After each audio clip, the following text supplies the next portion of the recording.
Comment allez-vous? Bien et vous? Ça va, Bonjour merci. monsieur Hamon, ça va bien? Bonjour. Et vous? Ouais, nickel. Bonjour. Bonjour. Oui, pardon. Pas facile. Merci Marie-Rose, la librairie des abeilles, Benoît et toute l'équipe de la librairie des abeilles et tous ces libraires d'ailleurs aussi avec Marie-Rose qui nous ont soutenus, qui ont soutenu les auteurs, qui ont soutenu la littérature, voilà, et les éditeurs, faut bien le dire aussi, pendant cette période qui n'a pas été d'une gaieté folle et complexe et ou encore présidentielle, voilà, où on a vu et assez vite l'émergence de nouvelles idées, enfin en tout cas d'idées que nous en tant qu'éditeurs on n'avait jamais entendues. Et on a envie de s'intéresser de près à l'époque où il était candidat. Voilà comment ça s'est passé. On a fait un livre de campagne pendant la campagne, assez rapide, mais on s'est dit, enfin, et surtout Benoît s'est dit qu'il avait envie de développer et de travailler cette idée du revenu universel qu'il avait porté pendant la campagne. Dans le livre, et moi c'est ce qui m'a aussi beaucoup intéressé, le revenu universel est aussi la clé de voûte d'un projet politique, d'un projet social, d'un renouveau aussi peut-être des idées à gauche où on n'a pas eu beaucoup de nouvelles idées, en tout cas d'idées aussi sociales, enfin de reparler de la question sociale. Donc voilà, et c'est un effet. Il va être vraiment au cœur Je pense qu'il va être au cœur quand même des débats à venir et qui ne seront pas que les débats de la présidentielle, mais qui seront les débats que nous aurons dans les prochaines, enfin l'année prochaine et aussi dans les prochaines années. C'est un livre d'idées, mais c'est aussi un livre où il explique, où il développe clairement cette idée et dans une perspective écologique, sociale, philosophique. ouais.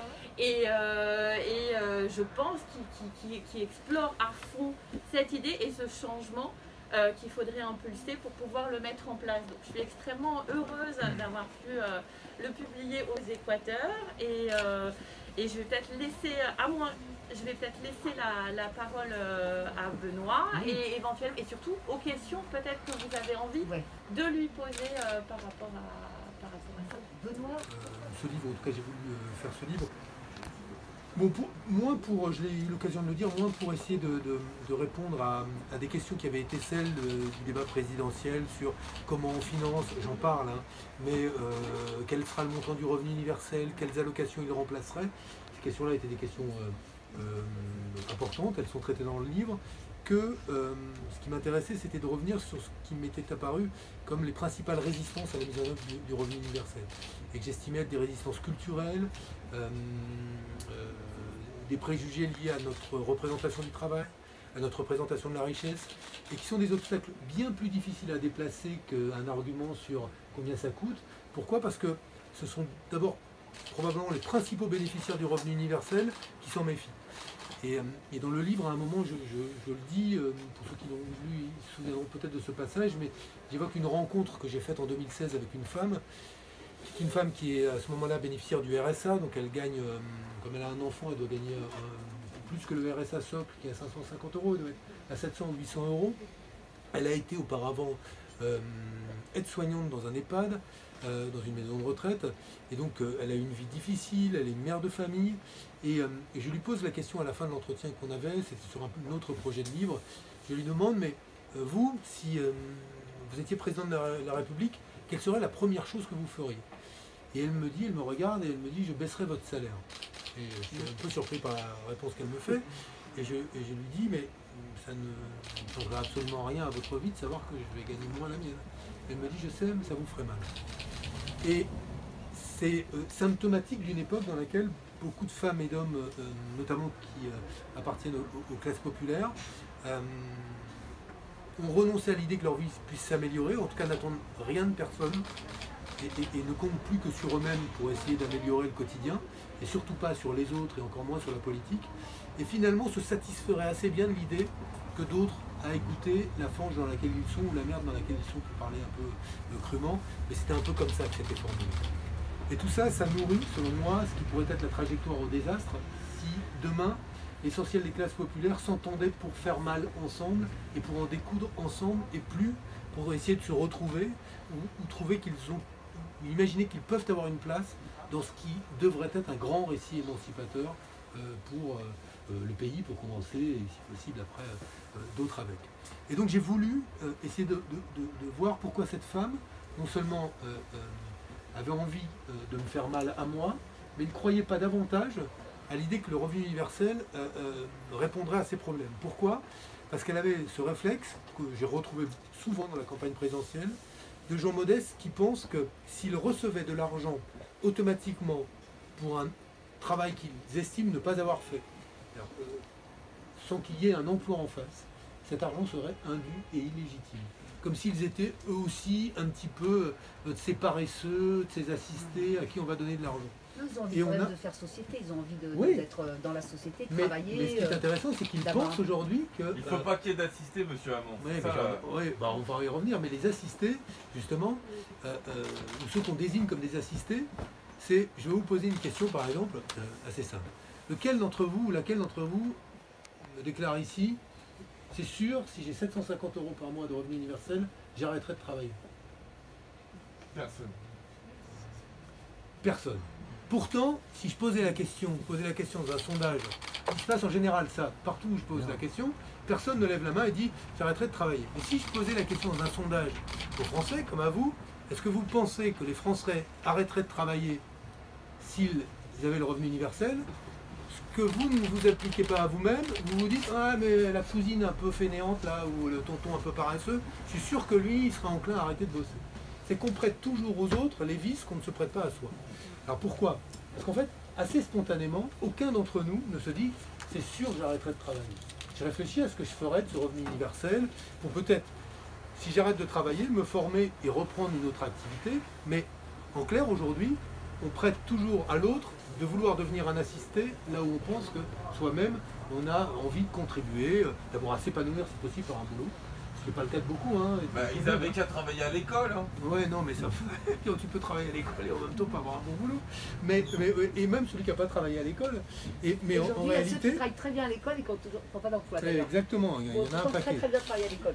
Et c'est surtout que si je vous pose la question, l'autre question c'est est-ce que vous avez un travail? Vous allez me répondre oui ou non, et en fait, vous allez me répondre oui ou non à quelle question? Non pas la question de savoir si vous avez un travail, mais si vous avez un emploi. Or, est-ce que celui qui n'a pas d'emploi est quelqu'un qui ne travaille pas du tout? Est-ce que dans sa vie, parce qu'il n'a pas d'emploi, il ne travaille pas? Non. Il travaille quand il est bénévole et qu'il a une activité associative, c'est un travail qu'il désire, pour lequel il n'a pas de salaire, mais c'est un travail. Est-ce que le travail que vous faites à la maison, qu'on appelle le travail domestique, n'est pas un travail? Si, c'est un travail. Il y a un paquet de gens qui essayent d'éviter de faire ce travail quand d'autres ont ce qu'on appelle la double journée de travail. Qui a la double journée de travail? Et pourquoi les féministes ont parlé de double journée de travail? C'est parce qu'il y a l'emploi qui est un travail, et après, l'essentiel du fardeau des tâches domestiques qui est un travail, qui repose souvent sur les épaules des femmes. Donc c'est un travail. Quand je travaille gratuitement comme consommateur de plus en plus, sans que je m'en rende compte, et en étant d'ailleurs consentant, quand j'imprime moi-même mon billet de train, quand je me logue directement sur une caisse automatique, quand je fais le travail de celui qui avait un travail auparavant, et que maintenant je fais moi-même, quand je monte moi-même mon meuble Ikea. Ça c'était avant, c'était des boulots qui étaient faits par d'autres. Mais aujourd'hui, comme consommateurs, nous consentons à travailler gratuitement. Au passage, nous faisons faire des économies à ceux qui nous vendent des meubles, des billets de train et toute autre chose. Mais c'est largement documenté d'ailleurs par la recherche. Il y a ce qu'on appelle désormais le travail gratuit du consommateur. Que vous faites encore plus quand sur Internet, aujourd'hui, une partie de vos données personnelles sont utilisées par d'autres pour faire de l'argent et être vendues sans que vous sachiez que ce que vous faites, les sites que vous visitez, la contribution qui va être la vôtre à l'amélioration de tel ou tel logiciel ou algorithme est aujourd'hui un travail qui est un travail gratuit. Bref, le travail, ça n'est pas que long. Et c'est la première justification du revenu universel. Le revenu universel, il vient reconnaître que le travail ne se résume pas à l'emploi, mais qu'il y a plein de formes de travail. Et puis la deuxième idée, que moi j'ai envie de développer, et c'est la raison pour laquelle je vais me concentrer sur notamment les gens issus des classes populaires qui sont les plus réticents à cette idée-là, c'est qu'en fait, quand on pense à un salaire, à une rémunération, on se dit, bon ben, toute la richesse qui existe et qui est créée chaque année dans notre nation, elle n'est que le résultat du travail que l'on fait, la contrepartie du travail des vivants. Sauf que dans le PIB d'une nation, il y a la richesse que l'on crée nous, vous trois comme libraires, aujourd'hui vous avez créé de la richesse, vous avez travaillé, produit de la richesse, mais la somme de la richesse que l'on crée nous, elle ne fait pas la totalité du PIB. Pourquoi? Parce que dans le PIB, on intègre ce qu'on pourrait appeler la rente liée au travail de ceux qui nous ont précédés, c'est-à-dire leurs inventions, le génie et les infrastructures, c'est-à-dire la somme du travail de nos ancêtres. Et ça se mesure dans le PIB. Et c'était même d'ailleurs l'intuition de Thomas Paine, qui est un des pères du revenu universel, qui disait, il était révolutionnaire, américain, français, chrétien, et il disait, ce qui est, me semble-t-il, quelque chose qu'il faut qu'on réfléchisse au moment de penser le revenu universel, mais naît-on pauvre ou naît-on riche de l'héritage qui nous a été laissé par nos prédécesseurs, nos ancêtres, pas simplement notre famille, notre lignée en quelque sorte, mais tous ceux qui nous ont précédés, sauf que cette richesse, cet héritage-là, grâce au principe de la propriété privée, est accaparé finalement par quelques-uns. Et Thomas Paine, à l'époque, il dit « Je ne veux pas remettre en cause le principe de la propriété privée. Elle est légitime à ses yeux, mais il n'est pas par contre légitime que finalement l'héritage que nous laissent nos ancêtres ne soit pas réparti en fractions égales ou en parts égales entre tous les vivants. » Et le principe du revenu universel, c'est ça. Finalement, au moment où on est, le revenu universel vient nous donner une part de l'héritage de ceux qui nous ont précédés. Cet héritage collectif que rien ne justifie qu'il soit la propriété ou accaparé par une minorité. Et vous avez là deux principes philosophiques ou représentations, en tout cas, de la richesse et du travail qui justifient désormais que le revenu universel soit créé. L'emploi, ça n'est pas tout le travail, et le revenu universel vient le dire et le reconnaître. C'est pour ça que le revenu universel est inconditionnel, qu'on ne vous demandera rien en échange, puisque vous travaillez déjà et que vous créez déjà du lien social qui justifie que vous ayez le revenu universel. Et de surcroît, le revenu universel vient reconnaître le fait que quand on est riche de l'héritage. Alors Thomas Paine parlait de la création, hein. Lui, il est grand chrétien, il disait c'est la création améliorée, enrichie par le travail des hommes, mais il renvoyait à la création.